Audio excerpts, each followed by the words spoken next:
Bonjour à tous et puis merci aux organisateurs de m'avoir proposé de partager avec vous une partie de ma recherche doctorale que j'ai menée à partir de ma pratique clinique très concrète dans un milieu de soins ordinaire auprès de sujets adultes souffrant de troubles psychotiques dans un hôpital de jour.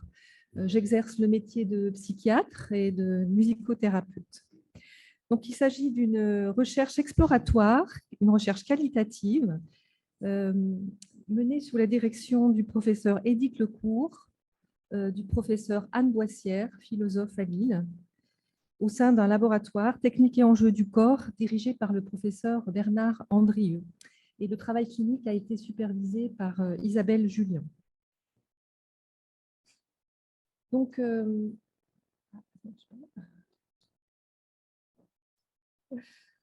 ça ne veut pas marcher, mais bon, je continue. Donc, plusieurs voies psychanalytiques avec les travaux d'Édith Lecourt, les travaux de l'école lyonnaise de l'école lyonnaise de la médiation thérapeutique, des voies philosophiques, Anne Boissière et Francis Wolff en particulier, et des voies aussi musicologiques, François Delalande et Francisco Spampinato, les deux principales. Voilà. Et donc, toutes ces trois voies m'ont offert une trame conceptuelle pour interroger la rencontre et le jeu dans le groupe. Donc, je vous propose, après avoir expliqué mon positionnement théorico-clinique et la question centrale qui a motivé ma recherche, de souligner l'une des particularités du médium sonore et musical, celle de son lien irréductible avec le mouvement. Et puis, je vous emmènerai dans l'aventure de la symbolisation du groupe, en m'arrêtant sur un épisode particulier pour tenter de partager avec vous de façon beaucoup plus concrète les enjeux du son et de la musique dans le jeu en groupe. Donc, parmi les avancées théoriques qui tentent de rendre compte de la complexité du psychisme humain et de ses potentialités de changement, celles qui concernent les processus de symbolisation par le jeu sont, de mon point de vue, centrales pour tous les soignants qui s'intéressent au rapprochement de la musique, des arts en général et de la thérapie. On ne peut pas penser la musique sans l'associer au jeu. Faire de la musique, c'est d'abord jouer.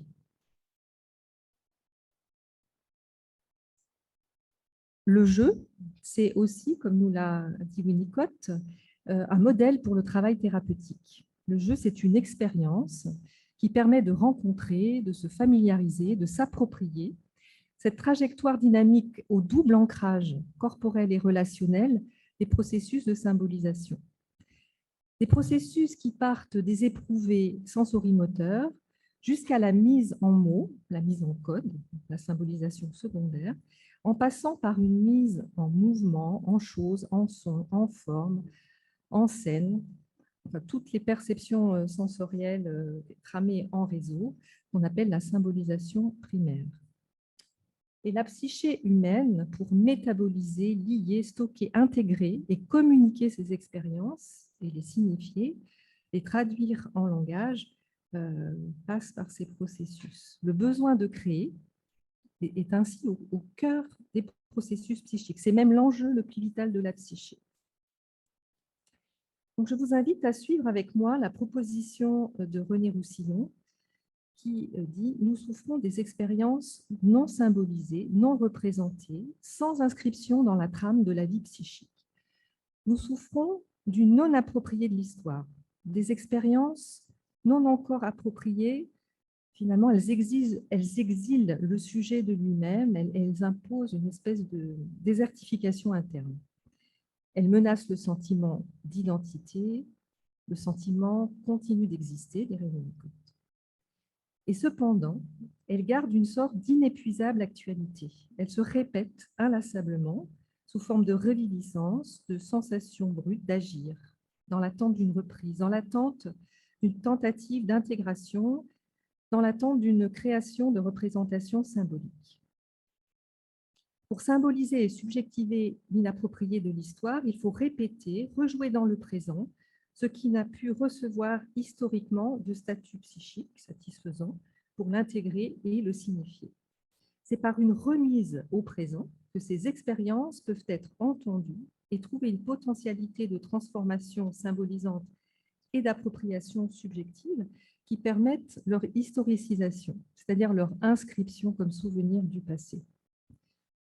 Le travail d'historicisation de l'expérience passée nécessite aussi d'avoir la possibilité de se représenter qu'on est en train de représenter une expérience d'un temps passé. C'est-à-dire que la représentation n'est qu'une simple représentation et n'est pas l'expérience en elle-même. Ainsi, le processus de symbolisation repose non seulement sur une capacité à représenter, mais à se représenter le processus même de représentation, ce qu'on appelle la capacité réflexive. Or, un sujet souffrant de psychose ne parvient pas à identifier ses propres productions de la pensée, à se représenter qu'il représente. Dans le langage des neurosciences, on dirait qu'il y a un échec de méta-représentation ou des troubles de l'agentivité. Dans ce modèle, la psychose serait un trouble identitaire de la réflexivité qui affecte de manière fondamentale la capacité à se sentir soi-même.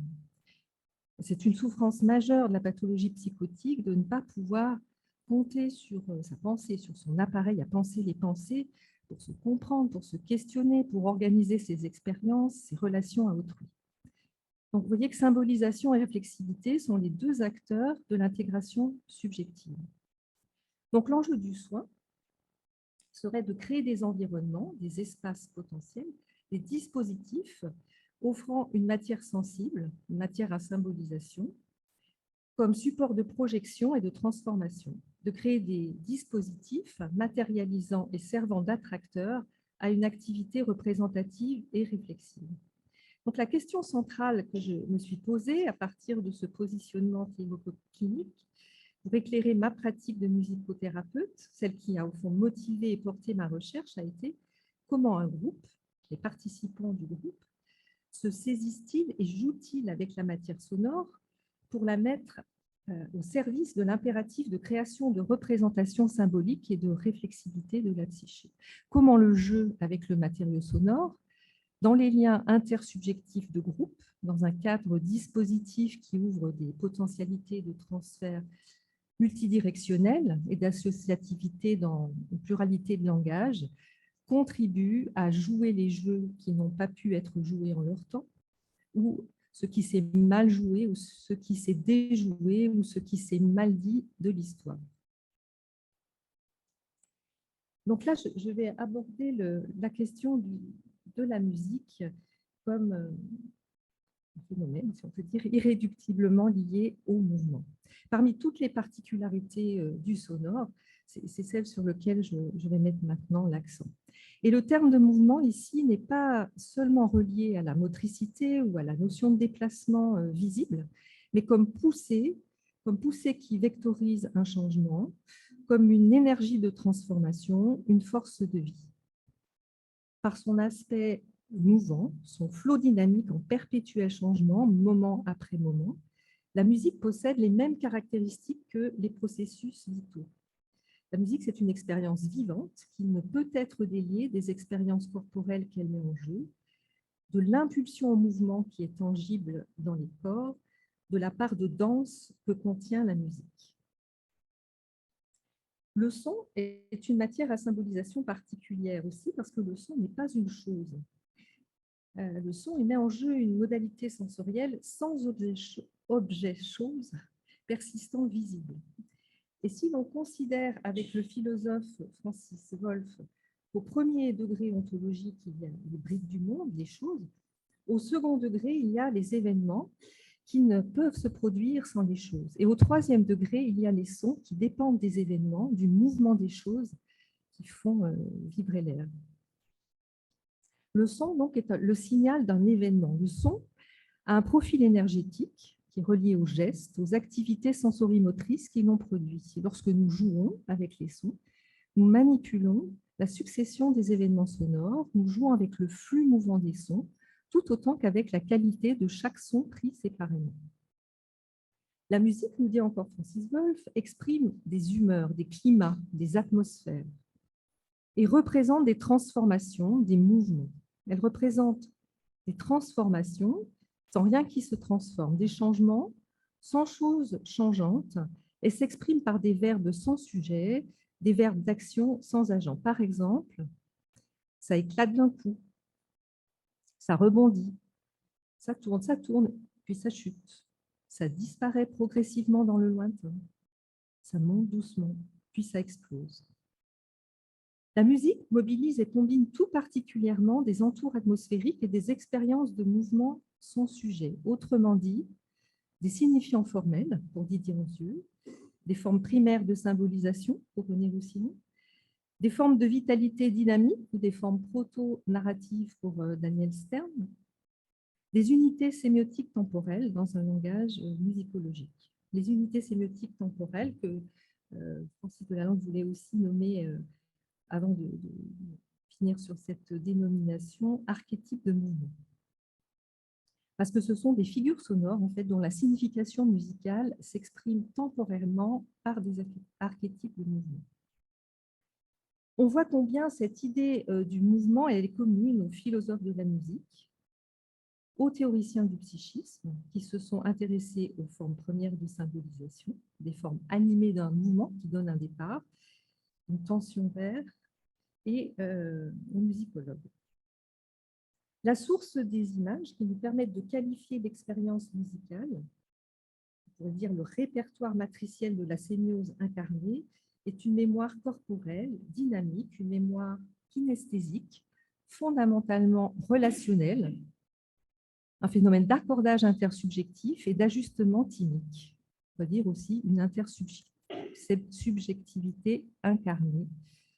Et cette intersubjectivité incarnée fonde la musique depuis les commencements à l'aube de l'humanité, à l'aube de la vie psychique et relationnelle. Et si on revient du coup à la dimension du soin, on peut dire que les souffrances les plus extrêmes, les plus harcelantes, se réfèrent souvent à des expériences hors langage verbal. Ce sont des expériences qui sont très étroitement liées aux éprouvés du corps.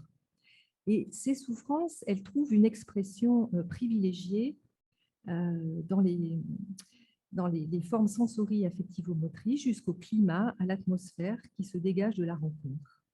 Et ces registres langagiers sont justement ceux de la musique, comme nous venons de le voir. L'appel à la sensori-affectivo-motricité du sonore peut potentiellement réactiver les traces d'un senti, d'un entendu, de rythme, de mouvement, d'expériences primitives ou plus tardives qui n'ont pas pu être reconnues, réfléchies et transformées, des expériences non symbolisées génératrices d'angoisse. Et ces traces, dans ce langage sensori-affectivo-moteur, peuvent être considérées comme des messages en attente de traduction, en attente de la construction progressive d'un sens dans la co-associativité formelle du jeu groupal. Il peut être considéré comme une forme proto-narrative appelant une reconnaissance, une présence et un partage esthésique et affectif pour devenir une véritable narration avec un sujet et un contexte. Dans cette recherche, l'enjeu a été pour moi de rendre compatible une implication dans la clinique telle qu'elle est en train de se faire dans les ajustements sur mesure qui sont nécessaires dans la pratique ordinaire de terrain, au plus près de la dynamique de ce qui se passe dans le jeu groupal, une implication clinique assez forte, donc, avec la désimplication qui est nécessaire à la posture de recherche qui est menée là, dans un autre temps. Et ce travail d'après-coup, en appui sur la lecture répétée de mes notes d'observation et l'écoute des enregistrements des improvisations, m'a permis de repérer dans une sorte de cohérence à rebours 8 séquences que j'ai nommées préludes et variations sur thème, qui sont pour moi comme une véritable partition de l'aventure de la symbolisation du groupe. Alors, dans la première séquence, donc le prélude, les participants et moi-même apprivoisent la situation groupale et le jeu avec le son et la musique. C'est une étape où je ressens particulièrement, très vivement, je vais dire corporellement, le retrait des corps des participants, tous leurs empêchements. C'est une étape où j'observe aussi, à travers différentes propositions de jeu que je fais, la puissance de la musique pour retourner aux expériences corporelles fondamentales. Gisela Pompov dit « là où on a pied ». Moi, j'aime beaucoup cette expression du « là où on a pied ». Le corps, donc, qui joue un rôle central dans le sentiment d'existence et de la vie relationnelle. Et ces expériences de revitalisation des corps et des liens par la musique va m'amener à conserver ce rapport au corps en mouvement dans le premier temps du dispositif, celui que j'ai appelé le temps des retrouvailles. Et le groupe, d'ailleurs, va s'approprier à travers différents moments de son parcours ce lien intrinsèque entre la musique et le mouvement, en proposant de dire en gestes la rencontre, de parler en langue des signes, et de soutenir aussi par une musique qu'ils connaissent tous un mouvement psychique. Le moment clé de transition entre le prélude et les variations, c'est celui où Jules, un participant du groupe, apporte en fin de séance une chanson de Céline Dion qu'il veut partager avec les autres. Et cette chanson est une chanson qui dit « Je voudrais parler à mon père ». Et elle saisit le groupe d'une très, très vive émotion, une vive émotion qui met en lumière une problématique commune aux participants du groupe. Et le dispositif, donc, qui s'est co-construit au fil de l'eau de ces premières séances, se stabilise et va fonctionner comme un véritable attracteur des difficultés sur lesquelles les participants se sont édifiés. Donc, comme vous le voyez sur le schéma, il s'agit d'un dispositif à 3 temps. Puis à partir de là, je vais nommer atelier de scénarisation sonore du son des sens. Dans le temps des trouvailles, donc le second temps, qui est le temps créatif le plus long du groupe, le groupe joue avec des allers-retours entre l'associativité gestio-sonore et l'associativité verbale. Et cette associativité, dans plusieurs registres langagiers, inspire des rebonds de semaine en semaine jusqu'au dénouement du thème avant le passage à une autre idée. Ce groupe est très marqué par un besoin narratif qui s'exprime dès la 3e séance de groupe lorsqu'un participant propose de donner un titre à l'improvisation qu'ils viennent de faire. Un titre, c'est vrai que ça raconte déjà quelque chose, ça décrit, ça vient dire un ressenti, un lieu, un contexte à ce qui se passe. Puis, avançant dans les thèmes, la narrativité s'amplifie, se complexifie, les transformations sont possibles. Cet alliage son, récit, mouvement qu'utilise le groupe renvoie au cœur même des origines de la musicalité humaine, dans laquelle le chant, le rythme, la danse et les récits sont intimement intriqués. Donc, chaque thème est initié par un membre du groupe et mis en jeu, enrichi, modelé, transformé dans le jeu groupal. Je remarque qu'une idée proposée par un participant n'est pas mise au travail du jeu, n'émerge pas comme figure thématique dont le groupe se saisit pour la transformer, la reconfigurer, si elle ne trouve pas de résonance dans le groupe. Dans les différents scénarios, 2 thématiques sont centrales, les catastrophes et les appels à un autre pour une rencontre, pour communiquer. Dans les 2 premiers thèmes, la catastrophe et la rencontre semblent une seule et même chose et semblent irréversibles. Un appel au papa ne trouve pas de réponse. Je suis sollicitée pour la réponse et je vais donner une réponse sous forme d'un poème. Un contenant déjà en ruine et détruit. Dans les thèmes suivants, les catastrophes sont réversibles. L'orage, la noyade, le chaos des éléments sont surmontés. La vision s'efface, mais survient une nouvelle vue. Après le naufrage du voyage, on se réveille sur l'île de la bienvenue. Sont présentés dans une forme primaire de représentation la disparition, l'effacement, la destructivité, à la limite de la représentation, c'est-à-dire au moment de l'émergence de la représentation, des formes sonores qui vont exprimer en termes de « ça répond pas »,« ça s'élance en vain »,« ça broie »,« ça détruit »,« ça s'écroule ». Là où il y avait quelque chose, il n'y a plus rien. Ça expulse, une tension monte, c'est le chaos, ça disparaît, ça se vide, ça menace, ça monte en pression. Ces signifiants formels, ces formes dynamiques de vitalité, trouvent dans l'espace du dispositif et du travail du groupe une expression scénarisée de plus en plus complexe. La succession et la liaison des événements dans les récits ouvrent et domestiquent le temps et facilitent leur appropriation subjective. La réversibilité des catastrophes scénarisées par le groupe est chaque fois rendue possible par une rencontre. Un couple, un sauveteur, l'amour, le cinquième élément, en référence au film. Une main tendue, dans le thème de l'aveugle. Vendredi, la tribu, dans le thème du voyage. L'insistance de ces deux thèmes, catastrophe et appel pour une rencontre, dans l'expérience du jeu groupal, marque leur importance et la contrainte qu'ils exercent sur le présent du jeu, à défaut d'avoir pu recevoir un statut symbolique dans le passé. Ils sont remis au travail par le jeu dans le groupe thérapeutique. Par le cheminement d'un thème à un autre, se reproduisent, se reconstruisent, se réinterprètent, se refaçonnent, se transforment la catastrophe et les modalités de rencontre possibles. Après la scénarisation de l'aveugle, fort de sa nouvelle vue, de sa nouvelle vie, le groupe part en voyage. Il décolle. Il passe le mur du son. Il fait naufrage, rappel de la catastrophe, mais trouve une île, rencontre, non sans appréhension, une tribu-groupe qui ne parle pas la même langue. Il se méfie de la rencontre, puis décide de se nommer, de communiquer par les sons et les gestes, et s'approprie un nouveau territoire, l'île de la Bienvenue. Avec les thèmes du voyage, une cohérence narrative, une façon de raconter qui tente d'organiser l'espace et le temps s'établit.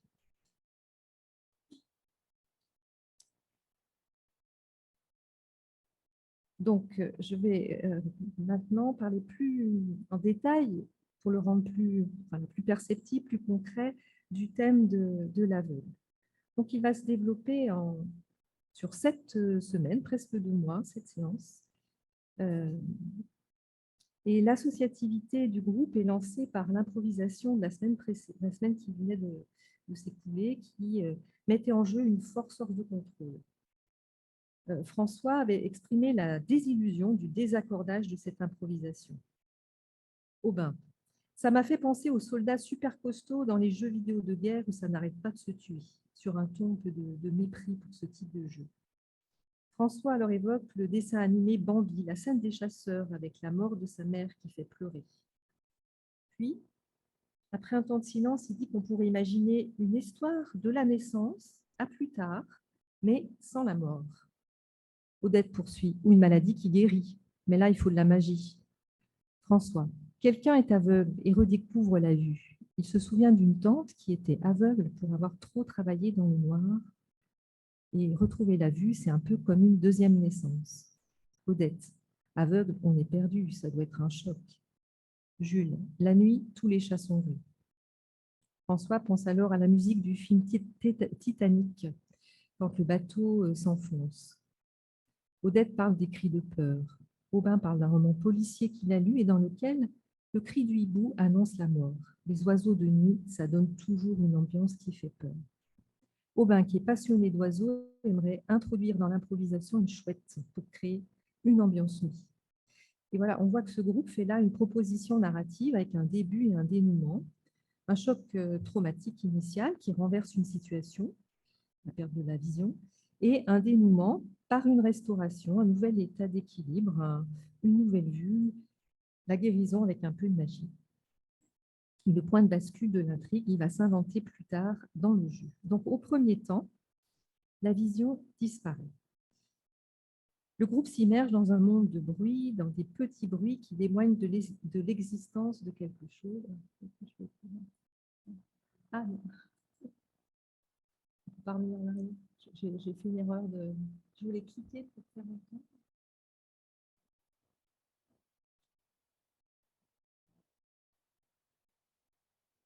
Je ne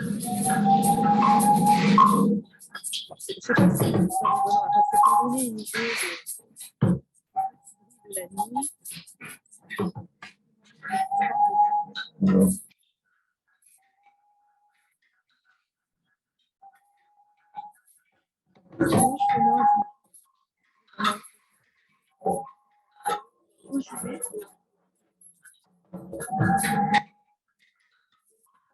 L'improvisation, la stagnation, des stagnations, des pertes dans la vie. Le groupe évoque une naissance nue, une naissance au bruit de la nuit. l'aveugle est comme coincé dans un temps inédit.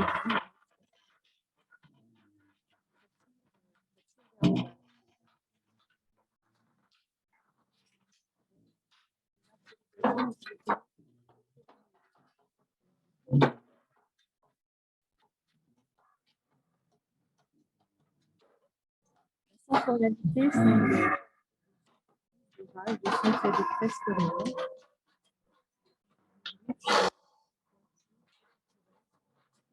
Des angoisses de perte, de fuite. Ça se vide, ça schwinte. Là, j'ai l'impression d'un corps primitif, d'un corps et de présence d'esprits animaux.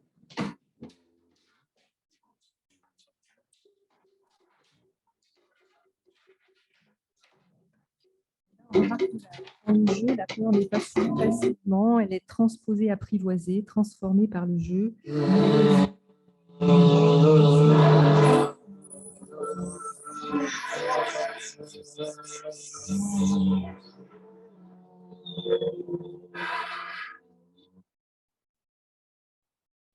Au deuxième temps, le groupe se demande ce que va devenir l'aveugle.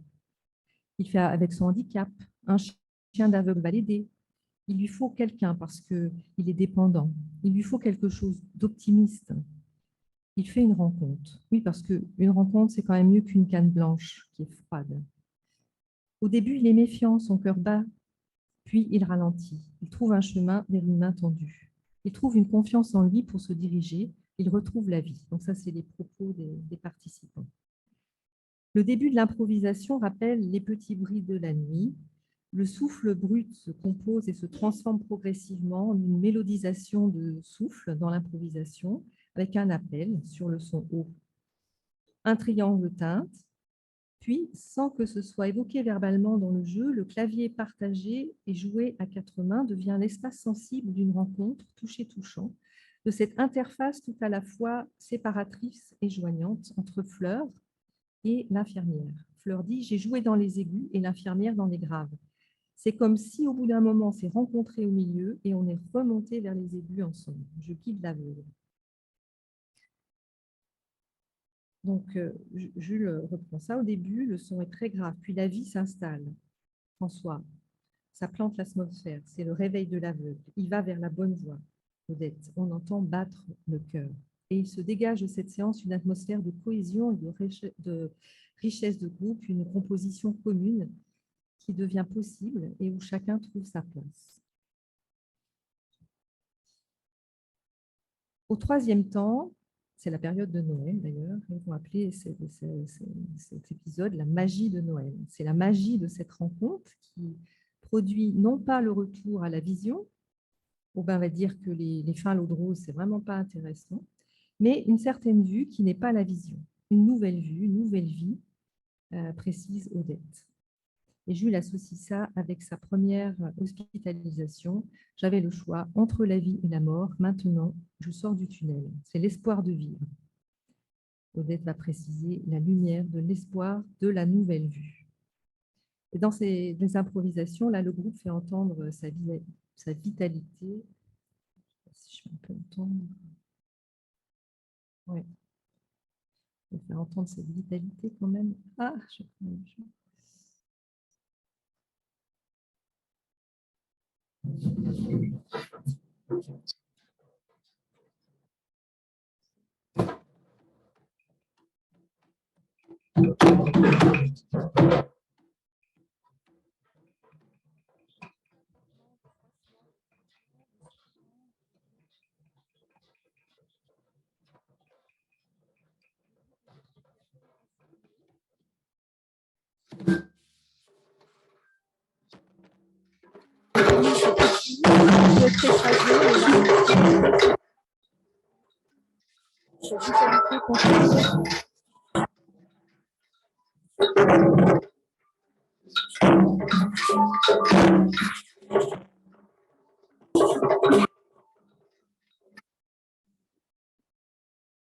Cette richesse du thème dans le son et dans le langage verbal va me donner l'idée de proposer au groupe un double rassemblement du thème par un récit de groupe et par un montage qui va associer récit et musique pour s'entendre dire,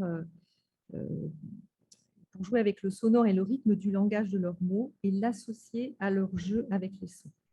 Et donc, toutes les étapes de l'histoire de l'aveugle vont être rappelées à la mémoire du groupe. Et l'aspect fragmenté des différentes séquences va être rassemblé sous une forme unifiée, puis ensuite sur le montage que je vais en faire et qui va donner un autre niveau de réflexivité en complément de celui qui était offert par la compagnie et les enregistrements. Et il y a une certaine jubilation qui va apparaître à cette écoute de ce montage. Je pense que c'est une jubilation qui est liée au plaisir que procure la narration, le fait de raconter, écouter une histoire, d'assembler des choses dans une unité qui se tient. Ça s'est passé et la trace de cette étape du groupe est conservée. Donc, s'extraire d'un monde sombre comme ça, sans reflet, sans lumière, nécessite de pouvoir se fier à quelqu'un du dehors, quelqu'un du non-vu, non identifié, de s'accrocher à lui, de s'engager à ses côtés. Et par cette rencontre, le non-voyant est ramené à une certaine vue, à la vie, au mouvement. Voilà, c'est un mouvement vivant, un mouvement vécu qui donne une force, une énergie, un élan à la fois corporel et psychique. Sa magie de Noël, de l'ouvert, une force présentielle qui touche. Et ça va permettre cette lumière nouvelle, cette nativité, cette capacité à créer, à jouer et d'avoir une vue intérieure, c'est une vue sur la vie psychique, une nouvelle vue et va émerger. Donc, il semble transférer dans cette figuration de perte de la vision l'irreprésentabilité d'une partie de leur vie psychique qui est caractéristique des épisodes psychotiques et de leur mode de relation. Donc, il représente en fait l'irreprésentable, ce qu'on pourrait appeler aussi une désymbolisation avec le dé privatif, qui implique l'effacement, la désunion, la déliaison. Et la symbolisation, à l'inverse, la réunion, la liaison, la survivance. Et cette façon de représenter les échecs du processus représentatif, de symboliser la désymbolisation, est un enjeu majeur de la psychothérapie des psychoses. Donc, pour conclure, ce groupe semble mu par l'impératif d'ouvrir un champ relationnel, un site où se trouver, un site pour éprouver et réfléchir les fragments d'expérience impensés jusque-là, un site au sein duquel les éléments matriciels de l'activité de symbolisation peuvent retrouver leur générativité. Les sensations réactualisées sont mises en son, en scène, en récit, puis narrées par le groupe pour rétablir un rapport vivant à soi, aux autres. Et de cette matérialité sonore, de cette matérialité sonore et musicale qui est un appel à la sensorie affectivométricité, à la transmodalité sensorielle aussi, on peut dire, jusqu'au sens potentiel de la mise en mots, se déploie ce cheminement mouvant de mise en forme, de mise en scène, de mise en lien dans le groupe, un cheminement qui ouvre potentiellement la construction de la réflexivité psychique au cœur des processus de symbolisation et d'appropriation subjective de l'expérience. Donc, les sons qui sont générés là dans le mouvement musique deviennent des sons signifiants par une métabolisation des sens en sens, je pourrais dire une transformation des sons en sens dans l'aventure de symbolisation vocale. Voilà, je termine là-dessus. Je crois que j'ai dépassé un peu.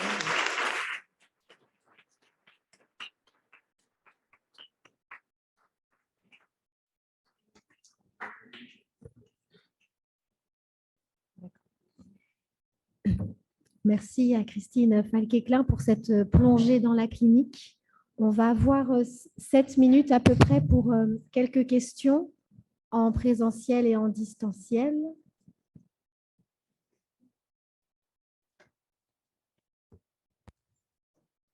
Vos réactions, vos remarques, vos demandes de précision.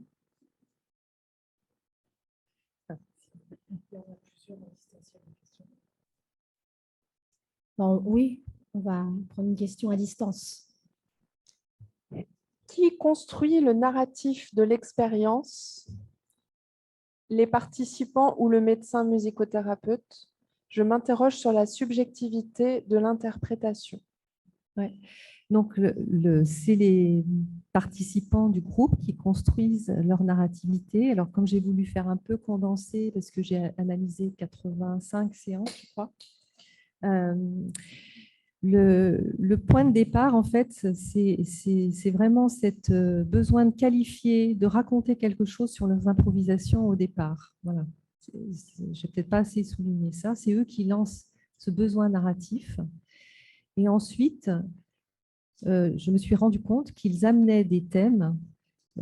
Par exemple, quand le patient amène cette chanson « Je voudrais parler à mon père », je suis saisie comme eux de l'émotion qui vient. Ce n'était pas prévu, c'était comme un objet relationnel qui venait mettre au centre du groupe. Et je vais reprendre ça à la séance suivante en leur disant « J'étais étonnée de l'émotion qui s'est dégagée de cette écoute ». Chacun va raconter « Oui, mon papa, il est mort quand j'avais 5 ans. Mon papa, il était alcoolique. Il n'était pas présent à la maison. Mon papa, il me battait. Mon papa, voilà. » Et il y avait cette unité déjà qui était trouvée sur une douleur commune. Et ça a commencé comme ça, en fait. Et après, chaque fois, c'est eux qui proposent quelque chose. Je ne raconte pas à leur place. Ouais, c'est ça l'idée. Je pense que c'est ça la question. Ouais. Et j'étais étonnée moi-même de ce besoin narratif qui est pas particulier à ce groupe. Il n'est pas systématique dans les groupes parce que depuis, j'ai plusieurs années de pratique de musicothérapie avec des sujets psychotiques qui ont changé, hein, bien sûr, dans le groupe. Et il y a des années où il n'y a pas du tout ce besoin narratif. Mais là, il est très présent. Parfois, c'est très condensé dans une seule séance parce qu'au fond, ces thèmes de la catastrophe et de l'appel à la rencontre, c'est quand même quelque chose de récurrent que je retrouve très souvent avec des formes variées, mais ça reste un thème central pour ces personnes. Ouais. Après, j'appuie peut-être la narrativité, c'est là que ma subjectivité intervient, quand je leur propose d'unifier le récit, mais c'est eux qui vont raconter quand même. C'est eux qui vont retracer l'épisode. Je vais écrire leurs mots.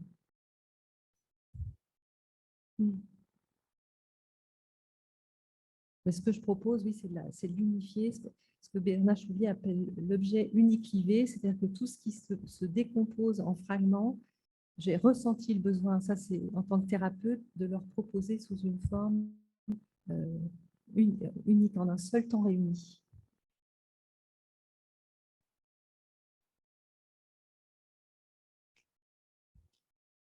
Une question dans la salle? Ou peut-être d'autres à distance? Comment se sont déroulées les interactions entre les participants durant les jeux sonores? Est-ce qu'ils s'écoutaient les uns les autres? Pas toujours, comme je pense que vous en faites l'expérience aussi. Il y avait des séquences, les séquences où les personnes sont particulièrement attentives au jeu de l'autre sont des séquences qui sont soulignées comme en disant on s'est synchronisé, on s'est harmonisé. Et il y a une forme de jubilation dans ces moments-là. Après, je pense que le groupe ne cherchait pas ça forcément. Je le vis avec d'autres groupes, ça, cette recherche de synchronisation, d'harmonisation, d'écoute réciproque. Là, c'était davantage mettre en son leur problématique, leur vécu intérieur. Et ça passait par le chaos. Et ça ne leur posait pas plus de problèmes que ça, que ce soit chaotique, parce que c'était à l'image de leur vécu intérieur.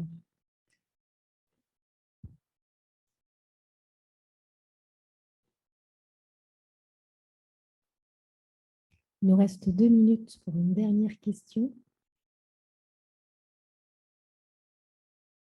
Il y a une question dans la salle. Oui.